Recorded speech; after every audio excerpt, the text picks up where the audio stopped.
So in the last class we were studying about clothes, isn't it? Weaving and all we have done. Do you remember weaving? Weaving ഒക്കെ നമ്മൾ കഴിഞ്ഞ ക്ലാസ്സിൽ പഠിച്ചതാണ് അല്ലേ? ഹാൻഡ്ലൂമും പിന്നെ power ലൂമും. അതായത് നമ്മൾ പണ്ടൊക്കെ അവര് കൈ കൊണ്ട് ആയിരുന്നു ലൂം ചെയ്തോണ്ടിരുന്നത്. പക്ഷെ ഇപ്പോൾ അതിനെല്ലാം മെഷീൻസ് ഉണ്ട്. ഏർലിയർ ഇതെല്ലാം ഒരു എന്താ പറയുന്നത് വീട്ടിലിരുന്ന് ചെയ്യുന്ന ജോലികളായിട്ടായിരുന്നു. നമുക്കറിയാം, നിങ്ങൾ ബ്രിട്ടീഷുകാരുടെ ഹിസ്റ്ററിയെ കുറിച്ച് നമ്മളോട് പഠിക്കുമ്പോൾ നമ്മള് അതേ V celebrated independence day. So I think you all have studied about the history of British people while they were in India. നമ്മുടെ ഫ്രീഡം സ്ട്രഗിളിനെ കുറിച്ചൊക്കെ നിങ്ങൾക്ക് അറിയാം അല്ലെ? അപ്പൊ നിങ്ങൾ ആ ഒരു കാലഘട്ടത്തിൽ നിങ്ങൾ പഠിച്ചിട്ടുണ്ട്. ആ ഒരു കാലഘട്ടത്തിൽ ആൾക്കാരെല്ലാം വീട്ടിൽ ഇരുന്ന് സ്വന്തമായിട്ട് ജോലി ചെയ്യുമായിരുന്നു. കുടിൽ വ്യവസായം എന്ന് പറഞ്ഞാല് കോട്ടേജ് ഇൻഡസ്ട്രി, നമ്മുടെ വീട്ടിൽ ഇരുന്ന് ചെയ്യാൻ പറ്റുന്ന ജോലി ചെയ്തോ ഒത്തിരി പൈസ സമ്പാദിച്ചുകൊണ്ടിരുന്നായിരുന്നു ആ കാലഘട്ടത്തില്. അതിന്റെ മെയിൻ ഇതിൽ പെടുന്ന ഒരു മെയിൻ ആയിട്ടുള്ള ഒന്നായിരുന്നു ഈ ഹാൻഡ്ലൂം വർക്ക് എന്ന് വെച്ചാൽ തുണി നെയ്യുക എന്നൊക്കെ പറഞ്ഞ്. പക്ഷെ ആ ഏർലിയർ സ്റ്റേജില് ഇതുപോലെ IT-യുടെ സെക്ഷൻ ഒന്നും ഇല്ലായിരുന്നു. എന്ന് പറഞ്ഞാല് കമ്പ്യൂട്ടറുമായിട്ട് ബന്ധപ്പെട്ട് യാതൊന്നും ഇല്ലായിരുന്നു. കമ്പ്യൂട്ടറേ ഇല്ല, അങ്ങനത്തെ ഒരു ലോകമായിരുന്നു യുഗം. ആൾക്കാരൊക്കെ താമസം.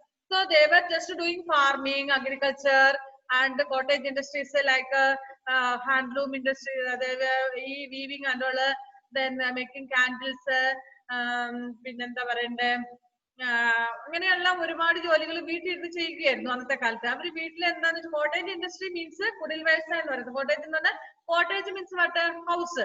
സോ വീട്ടിൽ ഇരുന്ന് ചെയ്യുന്ന ജോലിക്കാണ് കോട്ടേജ് ഇൻഡസ്ട്രി എന്ന് പറയുന്നത്. അപ്പം വീട്ടിലെ ജോലികൾ, അതായത് എല്ലാവരും അതിനകത്ത് പാർട്ടിസിപ്പേറ്റ് ആവും. Now you are in your house, your father and mothers both are working, maybe working means in some houses only fathers are working, going outside to work, and the mothers will look after the family, means looking after the children and household works. She will be busy with that. And in some houses mothers after doing the household work they will go to the offices or somewhere for earning money അല്ലെ? അങ്ങനെ ചെയ്യുന്നവരുണ്ട്, രണ്ടുമുണ്ട്. അതായത് ഒന്ന് വീട്ടിൽ തന്നെ ഇരുന്ന് അമ്മമാര് വീട്ടിലെ കാര്യങ്ങൾ മാത്രം നോക്കി കുഞ്ഞുങ്ങളുടെയും ഭർത്താവിന്റെയും വീട്ടിലെ ജോലികളും എല്ലാം ചെയ്ത് ഹൗസ് മെയിൻ്റെനൻസുമായിട്ട് കഴിയുന്ന അമ്മമാരുണ്ട്. ചിലയിടത്ത് അമ്മമാര് എന്തെങ്കിലും ഷോപ്പിലോ അല്ലെങ്കിൽ മറ്റു ജോലികളിലൊക്കെ ടീച്ചറായിട്ടോ അല്ലെങ്കിൽ ഏതെങ്കിലും വിധത്തിൽ ജോലിക്ക് വീട്ടിൽ നിന്ന് പോകുന്നവരുമുണ്ട്. പക്ഷെ ആ ടൈമില് എന്ന് പറഞ്ഞാല് നമ്മുടെ ഈ ബിഫോർ ഇൻഡിപെൻഡൻസ് ആയിട്ടുള്ള ആ ടൈമിലൊക്കെ എന്ന് വെച്ചാൽ ഇന്ത്യയിൽ നമുക്കറിയാം, അന്നത്തെ കാലത്ത് ഒരു ഹൗസിൽ ഈ നിങ്ങളുടെയൊക്കെ വീട്ടിലെ പോലെ നോട്ട് 1 child, 2 children, 3 children അങ്ങനെ ഒരു സിസ്റ്റം അല്ലായിരുന്നു അന്ന്. Almost in all the houses there will be 9, 8, 10 children were there. അതായത് അന്നത്തെ പേരൻസിന് ഒരു 8, 9, 10 മക്കളൊക്കെ ഉണ്ടാകും. അന്നങ്ങനെയൊക്കെ ആയിരുന്നു. നിങ്ങൾക്കറിയാം, നിങ്ങളുടെ ഫാദറിന്റെയോ മദറിന്റെയോ ഒക്കെ വീട്ടിൽ എത്ര മക്കളുണ്ടെന്ന് ചോദിച്ചു കഴിഞ്ഞാൽ ചിലപ്പോ അവിടെ 5, 6, 7 ഒക്കെ ഉണ്ട് അല്ലെ? എന്റെ ഞാൻ പറയാം, എന്റെ ഫാദറിന്റെ വീട്ടില് they are 9 children. എന്റെ ഫാദറിന്റെ വീട്ടില് ബ്രദർ ആൻഡ് സിസ്റ്റേഴ്സ് ടുഗദർ അവര് 9 മക്കളായിരുന്നു. അമ്മയുടെ വീട്ടിലും അതുപോലെ തന്നെ 9. സോ ടോട്ടലി എത്രയായി? 18 ആയി. ഇനി അവരുടെ മക്കൾ വന്നു കഴിഞ്ഞപ്പോ ആർക്കും അത്രയും മക്കളൊന്നും ഇല്ല. എന്റെയൊക്കെ വീട്ടില് ഞങ്ങൾ 5 മക്കളായിരുന്നു. പക്ഷെ ഇളയ ആന്റിമാർക്കും ഒക്കെ വന്നപ്പോഴത്തെ 2, 3 അത്രയായി അവര്. മനസ്സിലായോ? അപ്പൊ പക്ഷെ ഇന്നിപ്പോ നമ്മുടെയൊക്കെ വീടുകളില് in your house I think in some houses only 1 child, in some houses 2, and I think maximum 3 will be there. That's all, isn't it? But in those days number of children were more, means many were there, 5, 8, 10 like that. In some houses and all there will be 12, 13 children. അത്രയ്ക്കുള്ള ആൾക്കാരൊക്കെ ഉണ്ടായിരുന്നു പണ്ടത്തെ അമ്മച്ചിമാരുടെ പണ്ടത്തെ വീടുകളിലൊക്കെ. ഈ കുഞ്ഞുങ്ങൾ എന്ന് പറയുമ്പോൾ നമുക്കറിയാം ഒരു എൽഡർ വണ്ണിന്, അതായത് യങ്ങർ വണ്ണ്, ഇപ്പൊ 10 മക്കളുണ്ടെങ്കിൽ അതില് യങ്ങർ വണ്ണിന് ഒരു 1 year അല്ലെ 2 years ഓൾഡ് ആണെങ്കിൽ എൽഡർ വണ്ണിന് നിയർലി 18, 16 ഒക്കെ വയസ്സിന്റെ മൂത്തതായിരിക്കും, ഒത്തിരി പ്രായമുള്ളതായിരിക്കും. അങ്ങനെയുള്ള ഒരു ലൈഫാണ് നിങ്ങളുടെ. If you ask your grand parents they will tell all those stories how they were living, and the elder children used to look after the younger ones, and mothers used to go to the field to work and all. അവര് പറമ്പിലൊക്കെ പണിക്ക് പോകും. അപ്പൊ ഈ കുഞ്ഞുങ്ങളെ, ഇളയ കുഞ്ഞുങ്ങളെയൊക്കെ മൂത്ത ചേട്ടന്മാരും ചേച്ചിമാരും ഒക്കെയാണ് വളർത്തിക്കൊണ്ടിരുന്നത്. അമ്മയെ പോലെ അല്ലെ അച്ഛനെ പോലെ കെയറിങ് കൊടുത്ത് അവര് വീട്ടിലുള്ള എൽഡർ ചിൽഡ്രൻ എന്ന് പറഞ്ഞാൽ മേ ബി ചില വീടുകളിലൊക്കെ പറഞ്ഞ പോലെ 16, 15 years ഒക്കെ ഉണ്ടാകും. പക്ഷെ ചില വീടുകളിലൊക്കെ 5 years, 6 years ഒക്കെ ഉള്ള കുട്ടികളായിരിക്കും. അവരെയൊക്കെ ഇന്നത്തെ പോലെ ഇങ്ങനെ എടുത്തോണ്ടൊന്നും നടക്കൊന്നുമില്ല. അവർ ആ കുഞ്ഞുങ്ങളാണ് അവരുടെ യങ്ങർ വൺസിനെ നോക്കിക്കൊണ്ടിരുന്നത്. അമ്മയൊക്കെ അച്ഛനും ഒക്കെ പറമ്പിൽ ജോലിക്ക് പോകുമ്പോൾ. അപ്പം പറമ്പിൽ ജോലി മാത്രമല്ല വീട്ടിൽ നിന്ന് ചെയ്യാവുന്ന ജോലികളും ഉണ്ട്. അപ്പം വീട്ടിലുള്ള എല്ലാവരും അതിൽ പാർട്ടിസിപ്പേറ്റഡ് ആയി പോകും. Maybe grandparents were there. ഇനി ഫാദറിന്റെ മദറിന്റെ ഒക്കെ ബ്രദേഴ്സും സിസ്റ്റേഴ്സ്, അതായത് നമ്മുടെ അങ്കിൾസ് ആൻഡ് ആന്റീസ് അങ്ങനെയുള്ളവരൊക്കെ വീട്ടിലുണ്ട്, അവരെല്ലാം കൂടും, അവരുടെ മക്കളും, അങ്ങനെ എല്ലാവരും കൂടെ കൂടിയിട്ട് ചെയ്യുന്ന ജോലിയായിരുന്നു ഈ കോട്ടേജ് ഇൻഡസ്ട്രി. ഇപ്പൊ ഞാൻ പറയും ഇതുപോലെ വീവിങ് എന്ന് പറഞ്ഞാൽ അവർക്ക് സ്വന്തമായിട്ട് പരുത്തി കൃഷി ചെയ്യുന്നു. അതിന് ആ പരുത്തി അതില് ഫാദർ മദറോ അല്ലെ എൽഡേഴ്സ് ഒക്കെ പോയിട്ട് പറമ്പിൽ പോയിട്ട് അതിന്റെ കൃഷി കാര്യങ്ങൾ നോക്കുന്നു. കുറച്ച് അതിന്റെ പിന്നെ അത് വളർന്ന് അതിന്റെ മെച്യൂർ ആയിട്ട് കഴിയുമ്പോൾ അതിന്റെ കോട്ടൺ ഒക്കെ കളക്ട് ചെയ്യാൻ വേണ്ടി അത് ഫ്ലവർ ഇങ്ങനെ പൊട്ടാറാകുന്ന സമയത്ത് അതിന് മുന്നേ കളക്ട് ചെയ്യുന്നു. അങ്ങനെയുള്ള ജോലികൾ ഫാമിലിയിൽ എല്ലാവരും കൂടെ കൂടിയിട്ട് അറ്റ്ലീസ്റ്റ് ഒരു 6, 8, 10 years ഒക്കെ ഉള്ള ചൈൽഡ് പോലും കൂടെ അതിനകത്ത് ജോലി ചെയ്യാൻ സഹായിക്കുമായിരുന്നു പേരൻസിനെ. അങ്ങനെ ചെയ്ത് അവര് വീട്ടിൽ ഇരുന്ന് തന്നെ വീവിങ് ഒക്കെ ചെയ്യുമായിരുന്നു, തുണിയൊക്കെ നെയ്തെടുക്കുമായിരുന്നു. അവർക്ക് ആവശ്യമായിട്ടുള്ള തുണികളെല്ലാം അവർ സ്വന്തമായിട്ട് നെയ്യുകയായിരുന്നു അന്നത്തെ കാലത്ത്. They were not buying clothes from outside. They were used to make clothes for themselves. അവർക്ക് വേണ്ടത് അവർ തന്നെ സെൽ ചെയ്യും. In some houses they used to make more clothes and they used to sell it. If others are not making clothes or if anyone is not making clothes, they used to here in this house they used to make more clothes. They used to weave clothes and they used to sell.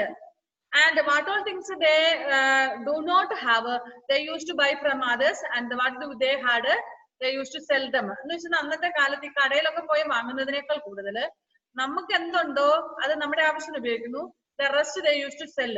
ബാക്കി ഉണ്ടായിരുന്ന അവര് വേറെ വീട്ടുകാർക്ക് കൊടുക്കും. അതായത് അതില്ലാത്ത, for example ഞാൻ പറയാം, ഇപ്പൊ എന്റെ വീട്ടില് ഞാന് വീറ്റ് കൃഷി ചെയ്യുകയാണെന്ന് വെച്ചോ, ഗോതമ്പ് വീറ്റ് കൃഷി ചെയ്ത് എനിക്ക് ആവശ്യമുള്ളത് എടുത്ത് വെച്ചിട്ട് സപ്പോസ് ഇപ്പൊ എന്റെ അടുത്ത് ആരോമലുണ്ട്, ആരോമലിന്റെ വീട്ടില് വീറ്റില്ല എങ്കിൽ ഞാൻ അവനത് വിൽക്കും, അവന്റെ വീട്ടുകാർക്ക് വിൽക്കും.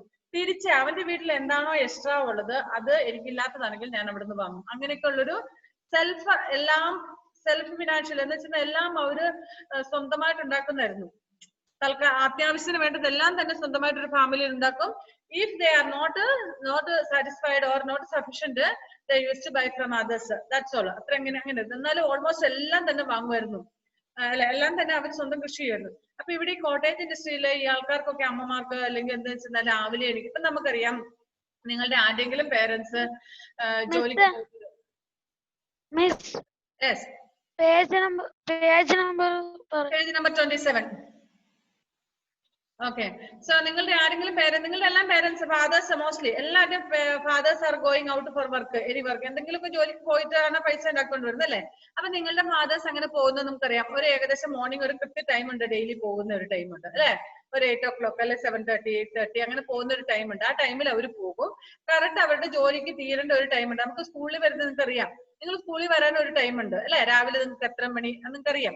And you will return in A constant time. എന്തെല്ലാ ദിവസവും ഏകദേശം ഒരേ സമയത്ത് തന്നെയാണ് നിങ്ങൾ വീട്ടിലെത്തുന്നതും രാവിലെ തിരിച്ചു പോകുന്നതും. ഇതുപോലെയാണ് ജോലിക്ക് പോകുന്നവരുടെ അവസ്ഥ. പക്ഷെ കോട്ടേജ് ഇൻഡസ്ട്രിയിൽ എന്താണെന്ന് വെച്ചാൽ ഇങ്ങനെ ഒരു ഫിക്സ്ഡ് ടൈം ഇല്ല.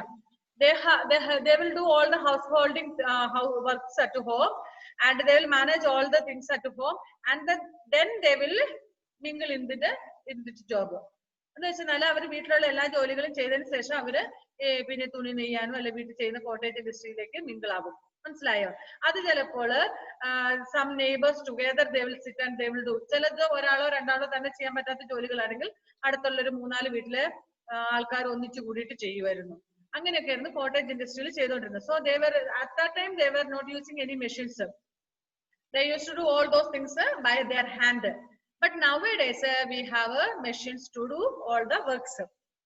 A fabric is made up of 2 sets of yarns arranged together. This is done by weaving. ഇത് നമ്മൾ കഴിഞ്ഞ ദിവസം പഠിച്ചത് തന്നെയാണ്. 2 സെറ്റിലുള്ളത് ഒന്ന് ഇങ്ങനെ ഹൊറിസോണ്ടലും ഒന്ന് വെർട്ടിക്കലും ആയിട്ടുള്ള നൂൽ അറേഞ്ച് ചെയ്തിട്ടാണ് നമ്മുടെ ക്ലോത്ത്സുകളെല്ലാം ഉണ്ടാക്കുന്നത്. Weaving of a fabric is similar to weaving 2 sets of strips of papers as shown in activity 6. ഇവിടെ ആക്ടിവിറ്റി 6 എയും ബിയിലും തന്നിരിക്കുന്ന പോലെ കണ്ടോ, നമ്മളിങ്ങനെ ഇതേപോലെ തന്നെ ചെയ്യുന്ന ഒരു ഇത് തന്നെ നമ്മുടെ ക്ലോത്തിലൊക്കെ നിങ്ങൾക്കറിയാം. ഞാൻ അന്ന് നിങ്ങളോട് പറഞ്ഞായിരുന്നു, take a piece of cloth and seam you can find out yarns, അതായത് ത്രെഡ്സ് ഇങ്ങനെ രണ്ട് ഇതിൽ ഇങ്ങനെ അറേഞ്ച് ചെയ്തേക്കുന്നത് അല്ലെ, അടുപ്പിച്ചടുപ്പിച്ച് അറേഞ്ച് ചെയ്താണ് നമ്മുടെ ക്ലോത്തുകളൊക്കെ ഉണ്ടാക്കിയേക്കുന്നത് അല്ലെ. Okay, 2 sets of yarns are arranged together in different ways to get different patterns. This is done on looms. These are either hand operated or hand looms or power operated power looms.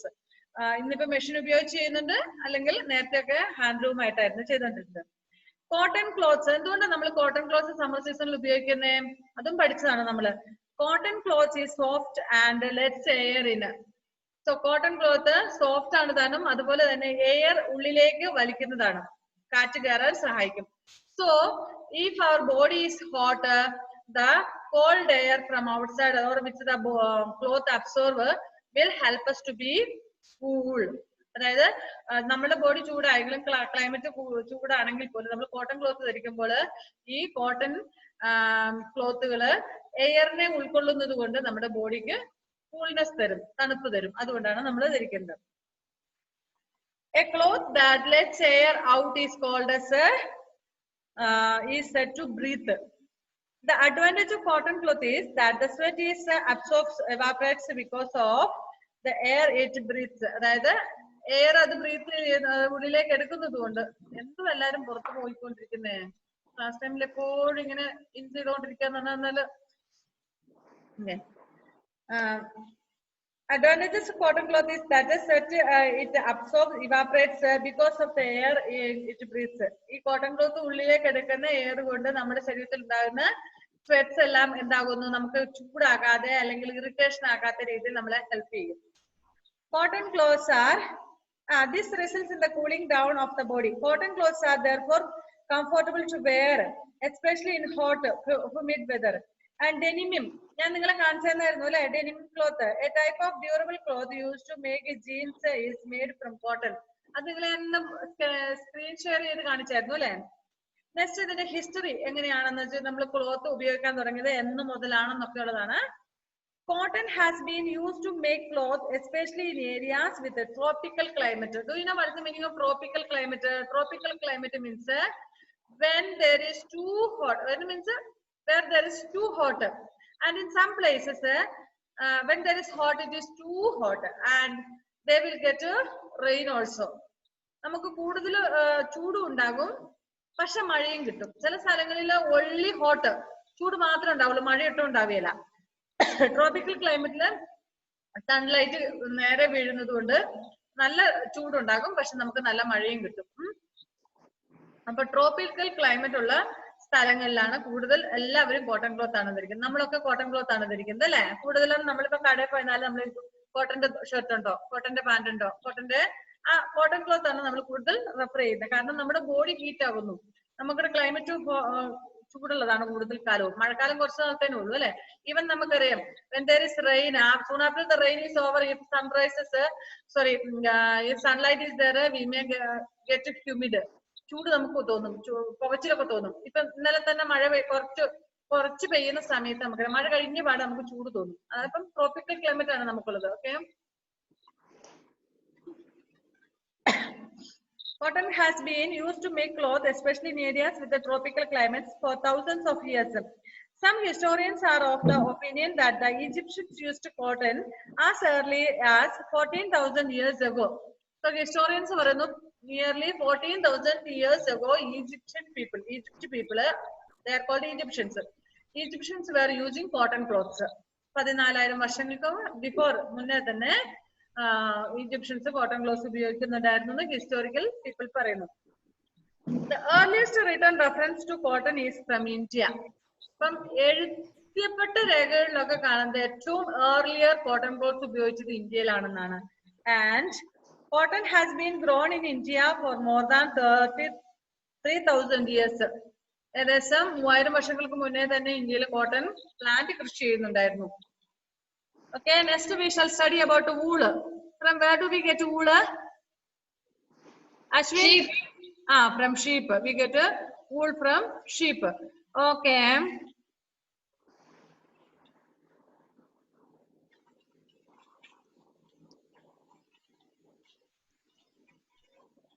I think this in the last class I showed you, I think, no? This is the class I can't see the screen. Yes.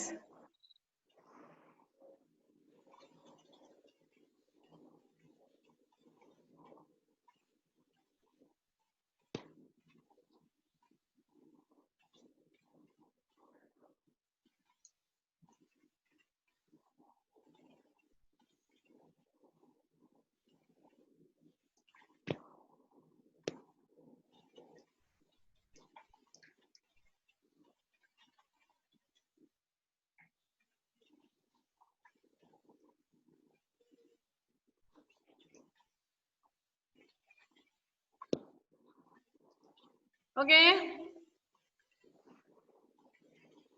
Can you see the screen? Yes. Yes, okay. Wool is the fiber derived from the hair of sheep and some other animals. Sheep il ninnu മാത്രമല്ല പക്ഷെ നമ്മൾ mostly നമ്മൾ ഇത് sheep il നിന്നാണ് എടുക്കുന്നത്. And some other animals like yak and all. Yak എന്ന് പറയുന്ന ഒരു animal ഉണ്ട്, ചമരിക്കാല എന്നൊക്കെ പറഞ്ഞ ഹില്ലി റീജിയനിൽ കാണുന്ന, അതായത് കാശ്മീരിലൊക്കെ ജമ്മു കാശ്മീരിലോ ഹിമാചൽ പ്രദേശിലോ കാണപ്പെടുന്ന അങ്ങനെയുള്ള സ്ഥലങ്ങളിൽ കാണപ്പെടുന്ന ഈ ഇത്തരം അനിമൽസിൽ നിന്നാണ്, mostly from sheep. Removing the wool from sheep is using special clippers are called shearing, and this is called shearing. ഇതാണ് ഷെയറിങ്ങിന്റെ, നിങ്ങൾക്കറിയാം, നിങ്ങൾ ഇതിന്റെ അതിന്റെ സ്കിന്നിൽ വളരുന്ന ഹെയർ ആണ്, അതിന്റെ ബോഡിയിൽ വളരുന്ന ഹെയർ ആണ് നമ്മൾ കട്ട് ചെയ്തെടുക്കുന്നത്. കട്ട് ചെയ്തെന്ന് പറഞ്ഞാൽ ഇങ്ങനെ നമുക്കറിയാം, നിങ്ങൾ കണ്ടിട്ടുണ്ടോ, നിങ്ങളുടെ ഫാദേഴ്സ് ഷേവ് ചെയ്യുന്ന കണ്ടിട്ടുണ്ടോ? Have you scene?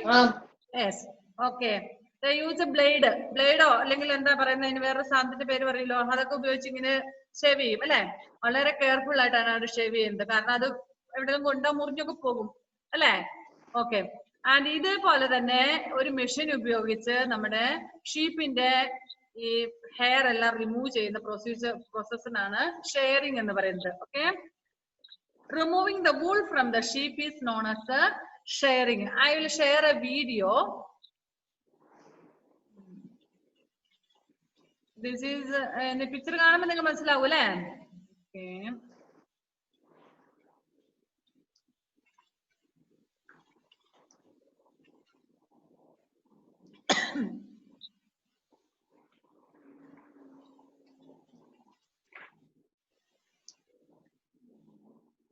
കാണുന്നുണ്ടോ? ഇല്ല. വീഡിയോ കാണുന്നില്ല. കാണുന്നില്ല.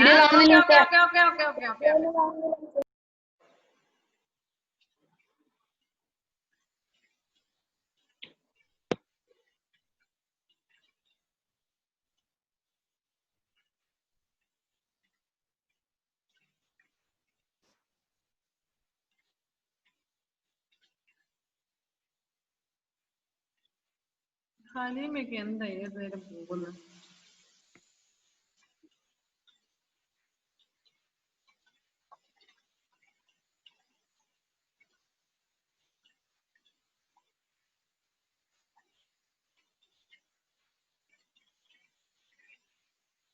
പോയത് ഇവിടുന്ന്.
Can you? sir.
See how they remove. Can you see?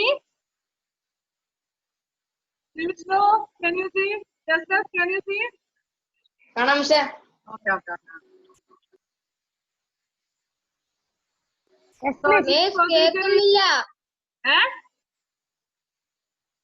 കേക്കുന്നില്ല. കാണുന്നുണ്ടോ? Yes, miss. Yes, miss. Okay, okay, okay.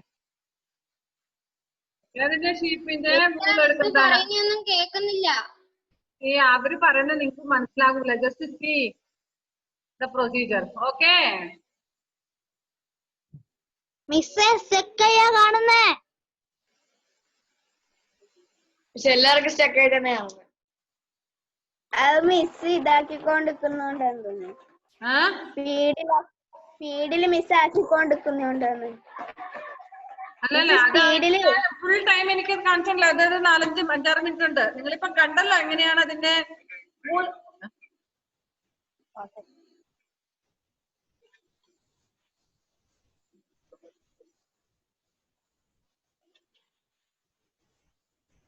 എവിടെടാ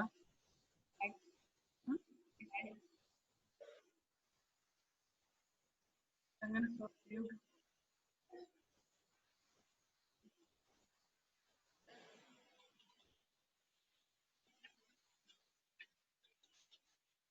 okay.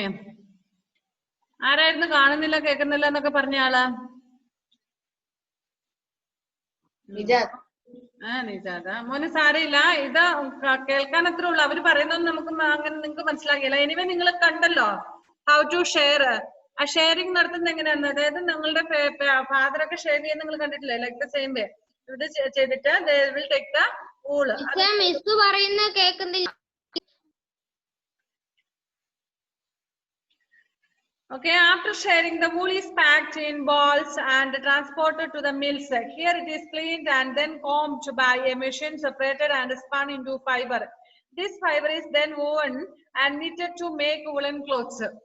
Okay, now you saw how they will remove the wool from the body of a sheep.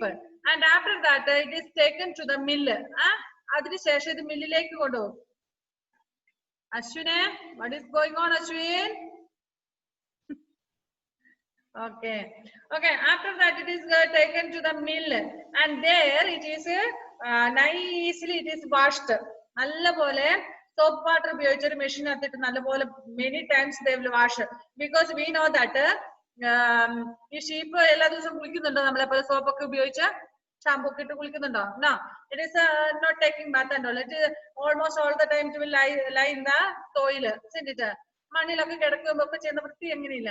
So ഇത് ഈ wool എടുത്തതിന് ശേഷം it will take to the mill and it will be washed many times there in a machine, and then after that, after washing, cleaned and then combed by a machine. വേറെ machine ഉപയോഗിച്ച് comb ചെയ്യും. Comb ചെയ്യാന്ന് പറഞ്ഞാല് പല ഇപ്പൊ നമുക്കറിയാം ഇത്രയൊക്കെ നീളം ഉണ്ടാവുള്ളൂ ഒരു വൂളിന്റെ ഒക്കെ, ദിസ് മച്ച് ഉള്ളത്.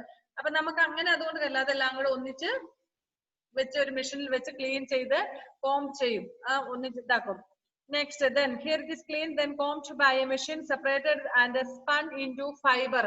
അതിനുശേഷം വേറെ മെഷീൻ ഉപയോഗിച്ച് അത് സ്പൺ ചെയ്യും. Then this fiber is then woven and knitted to make woolen clothes. അത് കഴിഞ്ഞ ശേഷം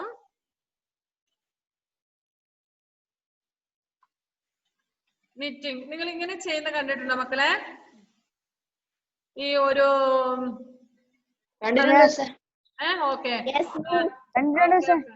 ഓക്കെ ചിലർ ഷോളൊക്കെ ഉണ്ടാക്കും ഇതും കൊണ്ട്. ഈ വൂളൻ ത്രെഡ് ഉപയോഗിച്ച ഷോള്, മഫ്ലെയർ, പിന്നെന്താ പറയണ്ടേ, സം പീപ്പിൾ ഡെക്കറേറ്റീവ് ഐറ്റംസ്. നിങ്ങൾ ചില വീടുകളിലൊക്കെ കുഞ്ഞുങ്ങളൊക്കെ ഇങ്ങനെ ഉണ്ടാക്കിയിട്ട് നല്ല പൂ പോലെയൊക്കെ ഡെക്കറേറ്റ് ചെയ്ത് കണ്ടിട്ടുണ്ടാവും അല്ലെ? പിന്നെ ഗേൾസ് ഇത് ഉപയോഗിച്ച് റബ്ബർ ബാൻഡ് ഒക്കെ ഇട്ടിട്ട് മുടിയെ കെട്ടുന്ന സാധനങ്ങൾ, ഹെയർ ബാൻഡ് പോലെ അങ്ങനത്തെ സാധനങ്ങളൊക്കെ ഉണ്ടാക്കാറുണ്ട്. Okay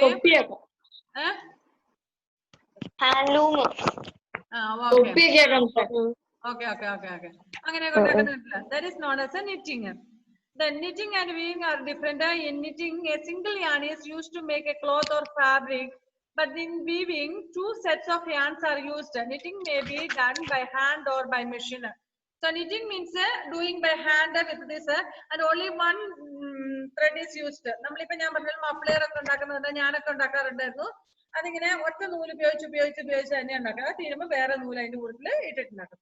and weaving means two type നൂല്. നമുക്ക് പറയാം രണ്ട് നൂലുണ്ട്. നമ്മൾ പറഞ്ഞ ഹൊറിസോണ്ടലും വെർട്ടിക്കലും രണ്ട് രീതിയിലും വേണം. അങ്ങനത്തെ ക്ലോത്തുകൾ ഉണ്ടാക്കാം. നമ്മുടെ നിങ്ങൾ ഉപയോഗിക്കുന്ന സ്വെറ്ററുകള്, നമ്മൾ മെഷീനിൽ ചെയ്തെടുക്കുന്ന ഷോൾസ്, അങ്ങനെയുള്ളതൊക്കെ. ഓക്കെ.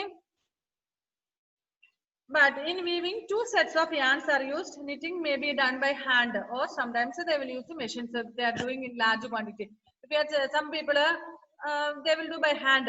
And കുറച്ച് പ്രായമായിട്ടുള്ള ആൾക്കാർക്ക് ഈ knitting അറിയാമെങ്കിൽ അവർ വെറുതെ ഇരിക്കുന്ന സമയത്ത് അവരെന്ത് ചെയ്യും, അൺമ്യൂട്ട് ചെയ്യാനുള്ള മ്യൂട്ട് ചെയ്യാനുള്ള ആള് മ്യൂട്ട് ചെയ്ത് ജോയൽ റെജിനോള് മ്യൂട്ട് ചെയ്ത് വെക്കുമോനെ. എവിടെയുള്ള ജോയല് കാണുന്നില്ല, സൗണ്ട് വരുന്നുണ്ട് കേട്ടോ. ഓക്കെ. പ്രായമായ അമ്മച്ചിമാരൊക്കെ എന്തെങ്കിലും ഇങ്ങനെ വെറുതെ ഇരിക്കുന്ന ടൈം പാസിനായിട്ട് അവരിങ്ങനെ നൂല് ഇങ്ങനെ കോർത്തുകൊണ്ടിരിക്കുന്ന നിങ്ങൾ കണ്ടിട്ടുണ്ടാകും ചിലപ്പോൾ. Okay. Wool is fluffy and hence retains air. Since air is a bad conductor of heat, wool has the property of retaining heat. Clothes made from wool are therefore worn in cold weather. So, ഇത് ഒരുപാട് എയറിനെ ഉള്ളിലേക്ക് കടത്തി വിടില്ല, bad conductor ആണ്. അതുകൊണ്ട് എന്ത് സംഭവിക്കുന്നു, നമ്മുടെ ബോഡിക്ക് ചൂട് നൽകിക്കൊണ്ടിരിക്കും. ഉള്ളിലേക്ക് എയറിനെ കടത്തി വിടാതെ ബോഡിക്ക് ചൂട് നൽകും. That's what we are using during cold season. Wool is a bad conductor of heat. In addition to clothing, wool is used for carpeting, felt and upholstery. അതായത് നമ്മൾക്കറിയാം, നമ്മൾ വൂള് നമ്മുടെ ക്ലോത്തിങ്ങിന് മാത്രമായിട്ടല്ല നമ്മൾ ഉപയോഗിക്കുന്നത്, സ്വെറ്റർ ഷാൾ ഉണ്ടാക്കാൻ മാത്രമല്ല. നിങ്ങളുടെ വീടുകളിൽ കാർപ്പറ്റുകളൊക്കെ കണ്ടിട്ടുണ്ടോ? ഐ തിങ്ക് ഈ അപ് ടു ലാസ്റ്റ് ഇയർ ഈ Hindi people, Bengalis and all used to come to house to sell these carpets and all. ഞങ്ങളുടെയൊക്കെ വീടുകളിൽ ഈ വർഷം വരുന്നില്ല, ഇപ്പൊ കൊറോണ ആയതുകൊണ്ട് they are not allowed. Otherwise കഴിഞ്ഞ വർഷമൊക്കെ കാണായിരുന്നു എപ്പോഴും പുതപ്പേ കമ്പിളി എന്നും പറഞ്ഞുകൊണ്ട് ഹിന്ദി പീപ്പിൾ ഒക്കെ കൊണ്ടുവരുന്നതല്ലേ, നിലത്ത് വിരിക്കുന്നതും അങ്ങനത്തെ കുറെ കണ്ടില്ലേ. ഇതെല്ലാം ഇങ്ങനത്തെ ഇതും കൊണ്ടൊക്കെ ഇതിന്റെ low quality different quality items are there. അതിന്റെ ലോ ക്വാളിറ്റി ഐറ്റംസ് ആയിട്ട് കൊണ്ടുവന്നിട്ട് നമ്മളൊക്കെ പുതയ്ക്കുന്ന പുതപ്പൊക്കെ വാങ്ങാറുണ്ട് അല്ലെ. Sometimes you will get for 90 rupees, sometimes 100 rupees, sometimes they will ask nearly 400 500 and all. If you argue with them, we will get for 100 rupees or 80 rupees like that and all, isn't it? Addition to clothing, wool is used for carpeting and felt and upholstery. ഇനി ഇതിന്റെ history എങ്ങനെയാണെന്ന്, humans started domesticating sheep and other animals long back, and the use of wool for clothing and other fabric dates back to some of the earliest civilization. So early man, when they started to live in huts and all, or when they started agriculture and all, they used to farm some animals like the goat, sheep, cow and all. അതായത് early മാൻ കാട്ടിലൊക്കെ വസിച്ചോണ്ടിരുന്നായിരുന്നല്ലോ. അതിനുശേഷം അവർ കാട്ടിൽ തന്നെ agriculture ഒക്കെ തുടങ്ങിയ സമയത്ത് അവർ ഇതുപോലെ അനിമൽസിനെയൊക്കെ time ചെയ്ത് വളർത്താൻ തുടങ്ങി. ഗോട്ട്, ഷീപ്പ്, കൗ അങ്ങനെയുള്ളതൊക്കെ നേരത്തെ മുതലേ തുടങ്ങിയായിരുന്നു. അതായത് വലിയ വീടുകളൊന്നും പണിയുന്നതിന് മുന്നേ തന്നെ ചെറിയ ഹട്ട് പോലെ അവർ അത്യാവശ്യത്തിന് വേണ്ടി ഹട്ടൊക്കെ പണിയുമ്പോൾ പോലും ഡോഗിനെ, അതുപോലെ ക്യാറ്റിനെ, അങ്ങനെയുള്ള അനിമൽസിനെ ഒക്കെ അവര് ടൈം ചെയ്ത് they used to keep at home. അപ്പൊ അങ്ങനെ ഫാർമിംഗ് തുടങ്ങി. ആൻഡ് ഏർലിയർ സിവിലൈസേഷന്റെ കഥകൾ സ്റ്റോറിയിൽ നമ്മൾ പഠിക്കുമ്പോൾ തന്നെ നമുക്ക് മനസ്സിലാക്കാൻ പറ്റും. they were using woolen type clothes. അപ്പൊ ഇവര് തണുപ്പിൽ നിന്നൊക്കെ രക്ഷപ്പെടാൻ വേണ്ടി അന്നത്തെ അനിമൽസിന്റെ സ്കിന്നൊക്കെ ഉപയോഗിക്കാറ് നമ്മൾ പഠിച്ചിട്ടുണ്ട് അല്ലെ. അതിന്റെ സ്കിന്നൊക്കെ ഉപയോഗിക്കുമായിരുന്നു പണ്ട് ക്ലോത്ത് ആയിട്ട്. സോ ഇവർക്ക് ഈ വുളന്റെ സാധനം ഉപയോഗിക്കുമ്പോൾ കൂടുതൽ കംഫർട്ടബിൾ ആയിട്ട് തോന്നുന്നത് കണ്ടു കഴിഞ്ഞപ്പോൾ പിന്നീട് അത് ക്രമേണ ഇന്നത്തെ രീതിയിലേക്ക് എത്തിയതാണ് ക്ലോത്തിന്റെ. Humans started domesticating sheep and other animals long back, and the use of wool for clothing and other fabrics dates back to some of the earliest civilization. Today, Australia is the leading producer of wool in the world, followed by New Zealand and China. So, ഏറ്റവും കൂടുതൽ wool ഉപയോഗിക്കുന്ന രാജ്യം ഏതാണ്? Australia. And ഉപയോഗിക്കുന്നല്ല, produce ചെയ്യുന്നത്. അതായത് അവിടെ കൂടുതൽ ഷീപ്പിനെ, ഏറ്റവും കൂടുതൽ ഷീപ്പിനെ അല്ലെങ്കിൽ ആക്കിനൊക്കെ ഉപയോഗിച്ച് വൂൾ ഉണ്ടാക്കുന്ന രാജ്യമാണ് Australia. And next followed by New Zealand and China. അടുത്തത് ന്യൂസിലാൻഡ്, ദെൻ തേർഡ് പൊസിഷന് ചൈനയ്ക്കാണ്. India is among the top 10 wool producers in the world. ഇന്ത്യക്ക് മുന്നിൽ നിൽക്കുന്ന 10ാമത്തെ സ്ഥാനമാണ്. 10ാമത്തെ എന്നല്ല, 10 മുന്നിൽ നിൽക്കുന്ന 10 രാജ്യങ്ങളിൽ ഒന്നാണ് ഇന്ത്യ എന്ന് പറയുന്നത്. ഇന്ത്യയിൽ വൂള് നമ്മുടെ ഇവിടെ അധികം ഇല്ല. നമ്മൾ ഷീപ്പിനെ ഒന്നും ഇവിടെ വളർത്തുന്നില്ല. പക്ഷെ ഷീപ്പിനെ വളർത്തുന്ന സ്ഥലങ്ങൾ ഇന്ത്യയിൽ ഒരുപാടുണ്ട്. ഹില്ലി റീജിയനിലൊക്കെ പ്രത്യേകിച്ച് they used to make clothes.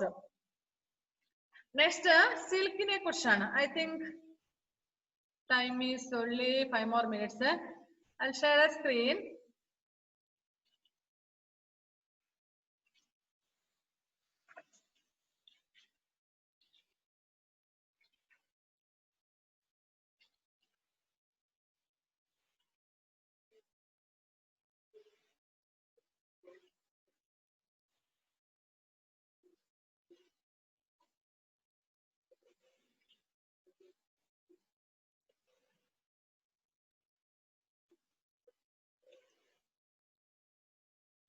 This is lava of a butterfly symptom.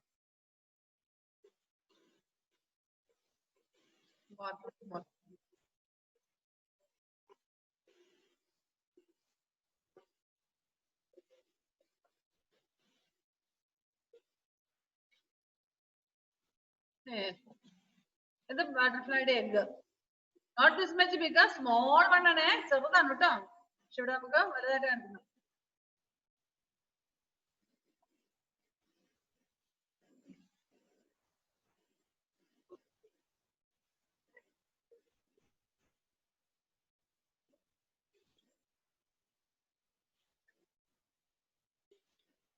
Equation വെച്ചു.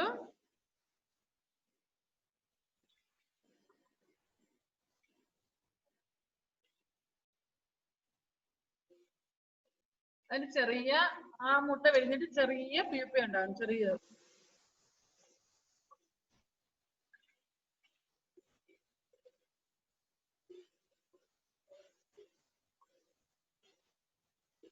What is its food?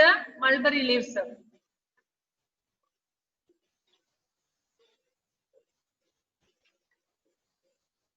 Okay. Continuously it will eat.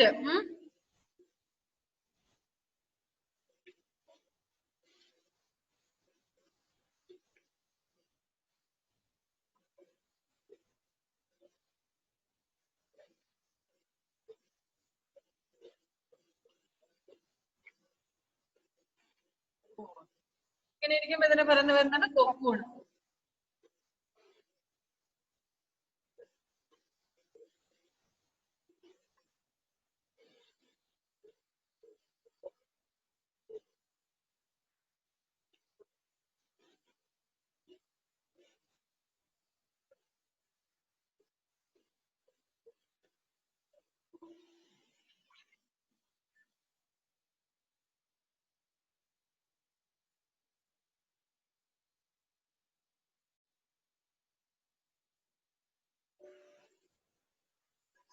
ആ പുഴു തിന്നത് കണ്ടിന്യൂസ്ലി ഇതിന്റെ ഇങ്ങനെ തുടർച്ചയായിട്ട് തിന്നുകൊണ്ടിരിക്കും ഇലകള്.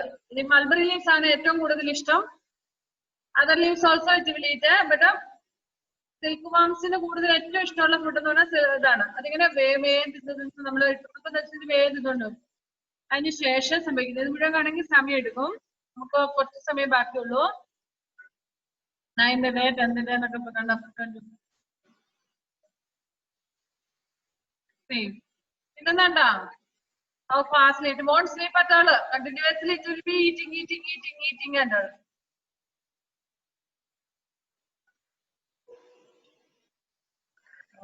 Eating only.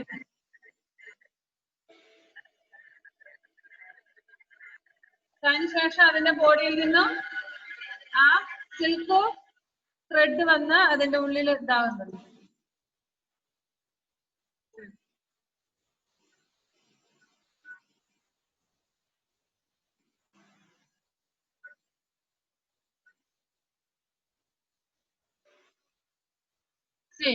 ഇനി നടക്കുന്ന പ്രൊസീജിയർ എന്താന്ന് വെച്ചാൽ ഇതിന്റെ ഉള്ളില് കിടന്ന് സാധാരണഗതിയിൽ നമുക്കറിയാം ബട്ടർഫ്ലൈ ആകുന്നതിന് ഒരു 15 days ഒക്കെ ആകുമ്പോഴത്തേന് ഇത് ഓട്ടോമാറ്റിക്കലി ഇത് പുറത്ത് വരും അല്ലെ.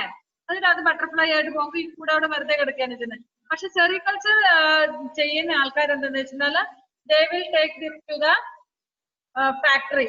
ഇതിനെ ഇങ്ങനെ തന്നെ എടുത്തോണ്ട് പോകും. ഈ കൂടായ ഉടനെ 2 ദിവസം ആകുമ്പോഴത്തേനും അവര് ഈ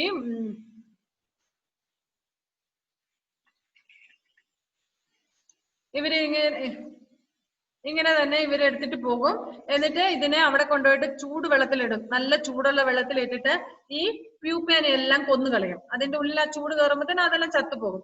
and they will take this to the mill and then they will make cloth. അപ്പൊ അതിനെ കുറിച്ച് പഠിക്കാം. എനിക്ക് നമ്മുടെ ടൈം കഴിഞ്ഞു, ഒരു മിനിറ്റ് പോലും ബാക്കിയില്ല. ഇനി വീഡിയോ അടുത്ത തവണ കാണിക്കണ്ടല്ലോ, ക്ലാസ് എടുത്താൽ മതിയല്ലോ. Okay, bye then.